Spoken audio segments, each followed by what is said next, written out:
গুই সাপ জাতীয় একটা প্রাণীর কথা সহিহ বুখারীতে এসেছে, যেটা আমাদের বাংলাদেশে অনেক এলাকায় সান্ডা বলে থাকে। তো এই গুই সাপ জাতীয় প্রাণী খাওয়া কিন্তু হারাম নয়।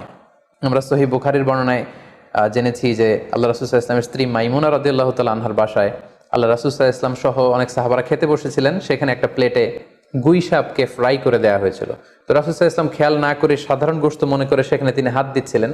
তখন অনেক সাহাবারা, মহিলা সাহাবারা বললেন, ইয়া রাসূলুল্লাহ, এটা তো দব, এটা তো গুই সাপ। এই কথা শুনে আল্লাহ রাসূল সাল্লাল্লাহু আলাইহি ওয়াসাল্লাম সেখান থেকে হাতটা সরিয়ে নিলেন। তো এই দৃশ্য দেখে খালিদ ইবনে ওয়ালিদ রাদিয়াল্লাহু তাআলা আনহু উনি জিজ্ঞেস করলেন, ইয়া রাসূলুল্লাহ, গুই সাপ খাওয়া কি হারাম? হারামুন আদ-দাব্বু ইয়া রাসূলুল্লাহ, আপনি যে হাত সরিয়ে নিলেন, গুই সাপ খাওয়া কি হারাম?